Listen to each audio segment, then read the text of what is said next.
Hey Gary, this is exciting. BluCord coaching and sales management.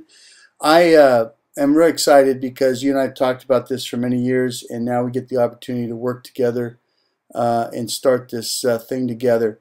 I wanted to also let you know this is just a taste of some of the sales stuff. I'll get into more specifics on some other things, but gives you an idea, an overview of sales and why it's important to bring standardization to the company and the different business segments. So hopefully this will give you a little bit of a taste, and then we can get into the nuts and bolts of things down the road. This is my first little video, so hopefully this PowerPoint video actually works. Hope you enjoy it. Thanks. There's a lot of myths about salespeople, and I want to put some of those myths behind us as we begin here. First of all, most salespeople, real salespeople, are not greedy. They're typically hungry. They're typically competitive. They're typically ones that want to be recognized as they go in and support the business segments that they're developing. They're not greedy. They are not lazy either. Real salespeople are not lazy. They're self-driven. They're motivated within. It's not something you got to take a whip to and whip them every day to get them going. Good salespeople are hungry, they're motivated, they're going to get out there and go after the business, and they're typically not self-centered. Most good salespeople come from a humility, come from a place of service, come from a place of really wanting to serve the company and their clients. Person is a valuable tool for the company, if you want to call them a tool.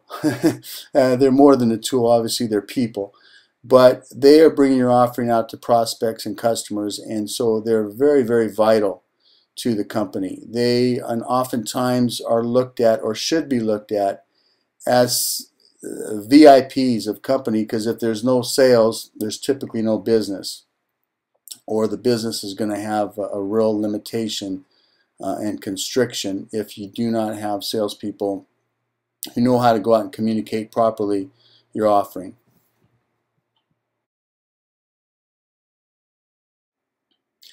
We can control the offering and begin to shape the message that our salespeople want to present, or what we want them to present. Take some training. What is it we want to communicate in each of the different business segments? How we want to go to market, understanding the market, and understanding who our true targets are. But it is the salesperson's style and presentation skills that determine how the customer or prospect will receive us, will receive our offering. How they feel about it. So it's important that we understand our salespeople, their talents, their giftings, and that they understand our offering and the best way to communicate that offering. Do you have the right salespeople? That's a good question. We need to know our team. We don't want to leave hiring up to chance. We want to work on strengths and not weaknesses, and I'll discuss that in a minute. We want to build a well-rounded team, and we never want to stop training. There's always things the salespeople can learn about themselves and the market. It's important that we know their personality style, know their skills, know what they're going to say as they represent us in the marketplace. This all comes from training and getting to know our people and developing our people. What are they like? Let's take a few moments on this one. Some of the things in the dominance or power and influence areas are very good. Compliant and steady are good, but we'll go through some of these things. Obviously, as a sales rep, they want to have some competitive drive. They definitely want to be assertive, certainly not forceful, inquisitive, asking great questions, and definitely a self-starter. They can be somewhat direct depending on the client. They want to be influential, obviously persuasive, not twisting somebody, but persuasive, friendly, of course, communicate a positive message, systematic, not as much, accurate, not as much, perfectionist, compliance, not so necessary on salespeople. Steadiness is important, someone who's dependable, amiable, and persistent, and a great listener. These are the kind of traits you want as salespeople and the kind of things that we try to identify. It's important that salespeople have certain skills in the marketplace. Obviously, cold calling for some, and of course it depends on the model and the business segment that we're talking about. but usually cold calling at some level is important. They're also going to be working with networks of people. This is depending on the market segment, who they can associate with, where they can get leads, find leads from existing customers, existing segments of their relationship and their business network. They want to be able to negotiate a sale, negotiate and compromise at times, but really stick to the standard procedures we train them in and have that negotiation skills. And they want to support existing business. They want to be relational. They want the business that they have to continue to exist. There's also different types of salespeople. We may designate certain reps to certain types of projects and certain types of prospecting for business. For some, it might be a phone call. They may be initiators. They may be out there phone calling, and working on leads. Others might be doing some networking or some marketing, working with marketing department to develop some leads. And of course, you want, sometimes in some cases, you want your best negotiator to close the business, which might be you. Definitely might be a senior leader to negotiate the complex sale. And then supporting a business. We call them farmers. You got hunters that go out there and look for new business. The farmers cultivate and maintain the business, the existing business of the customer. You're probably doing a good job of that, but we want to develop others in the different business segments. It's important that they have basic skills that they take to the marketplace. I don't know much. I don't like much spin selling. It's to me, it can be very deceptive. We want to serve people at their point of need. I'm not into a lot of spin selling, but definitely selling skills are important. Needs assessment. A person should have a basic needs assessment, see what the client's needs are, basic questionnaires to ask and get answers for. Obviously, selling skills, cold calling. They need to have some product knowledge. That's very important. Industry training, market segment training, objection handling, primary selling. Sometimes they don't even have a clue. We need to help them. And sometimes they just learn from the school of hard knocks. They're actually getting out there and doing it. And that's part of my coaching and others' coaching, is helping them get through some of those tough and challenging times. As you're looking for the right salespeople, obviously there's a lot of people out there looking for work. You might have some existing people already that you believe have the right talent and giftings in the sales arena, but you might have to look for the right one. What do you look for? How do you choose the right one? I'd be happy to be in that process with you and working with your management team in finding those right people, as well as developing the ones that we can develop. When you're looking for the right person for the sales job, it's important that you find people with those skills, with the natural ability in sales. You can train a non-salesperson, but in the end, they may never develop into a salesperson. You can train a bad salesperson into becoming a better one. That always can happen. But it's always best to find the right salespeople who have passion, skill, and ability to get new business and really keep existing businesses. Sometimes people are better hunters than they are cultivators. So that's important too, to find out which ones are the ones that can carry on existing business. And some of them, obviously, starting out, you want people that can do both. They have relational skills as well as skills to go out there and get new business. You might not have the right people now, but the key is finding the right people if you don't have them existing at this point. And there's tests we can do. I've got some personality assessment tests. I've got a few I'm looking at and examining. I've been doing a lot of probing out there to find out the best way to serve you guys. You know, I did a lot of stuff for 25 years. A lot of that stuff hasn't changed much, but there's new technologies, new ways to go about it.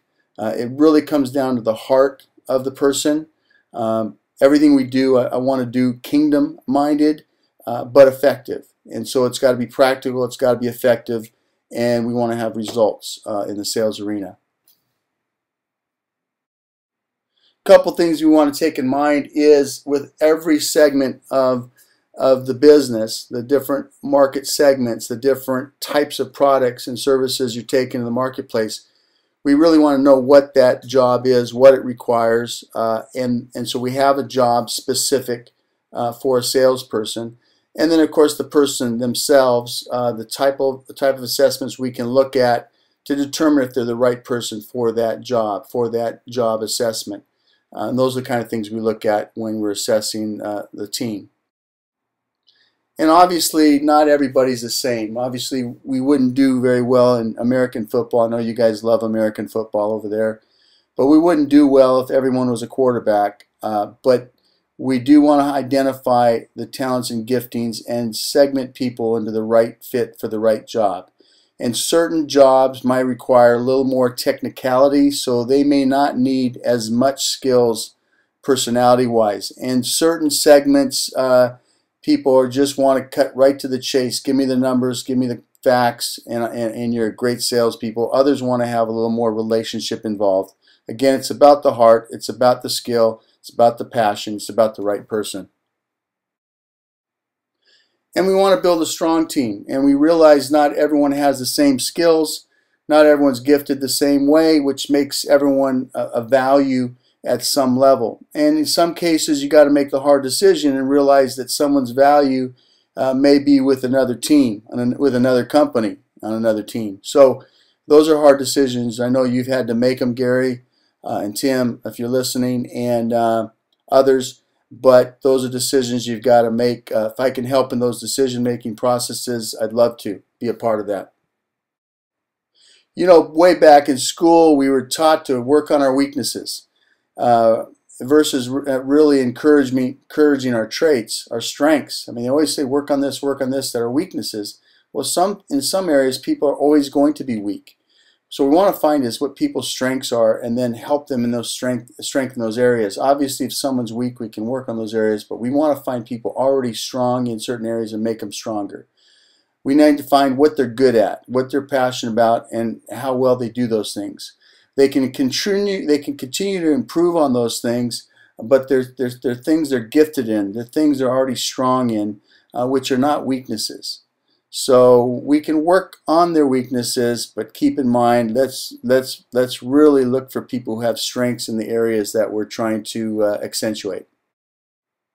And before we fire anybody, we want to make sure that if they're already part of the team at some level, if there's a place for them, let's see if we can place them. Let's see if we can train them better.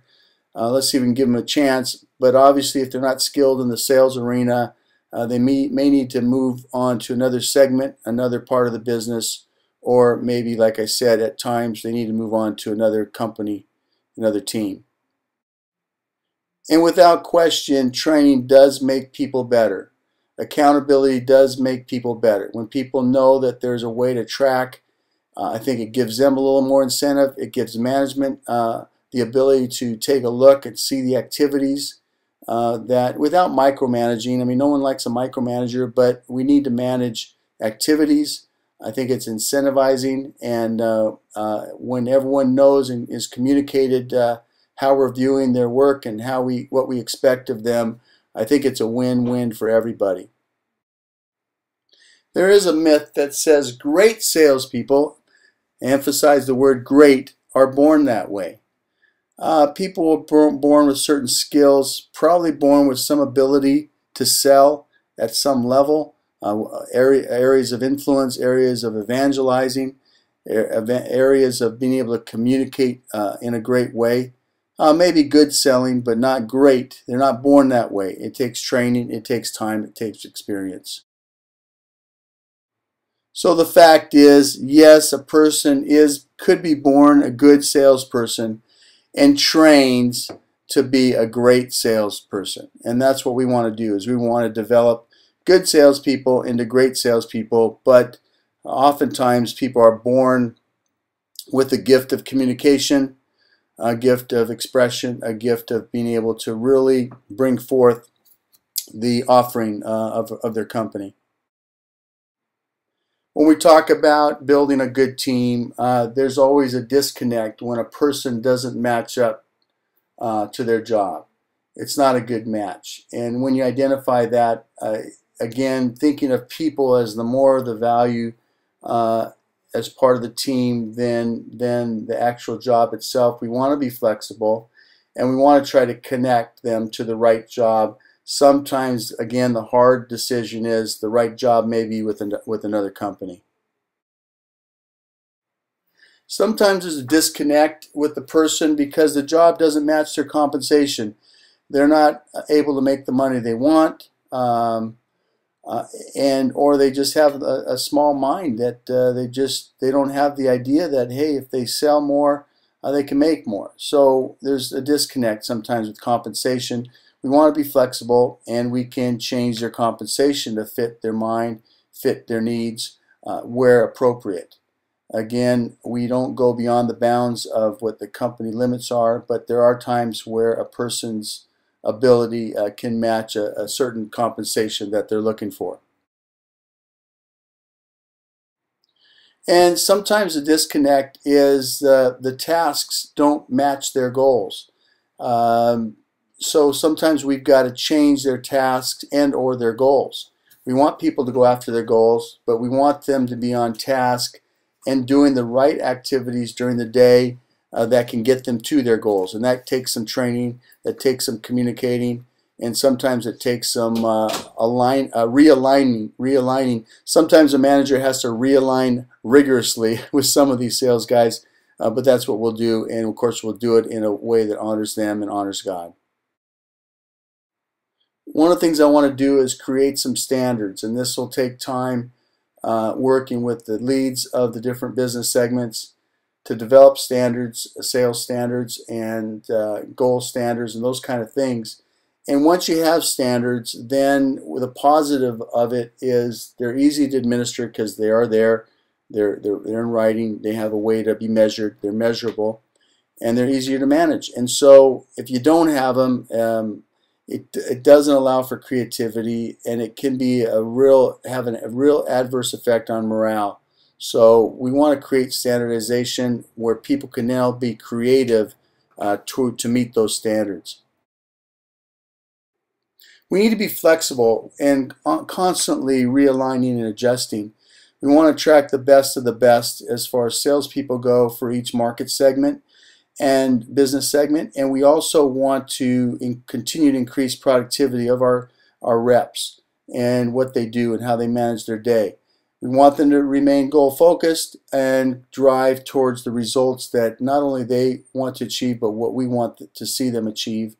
And oftentimes, if you're not flexible, it often is time consuming, difficult to manage, and really doesn't create harmony with the team. It creates individuality. We want to create a team atmosphere, yet everyone getting paid for what they produce. Sales reps' primary needs, they want to know what they can make. You have somebody selling, what is it that I can make? Sometimes there's a little salary attached. If it's all commission, sometimes it's very difficult, especially when you're developing a new rep. So some kind of small salary or draw on commission can work depending on the business segment.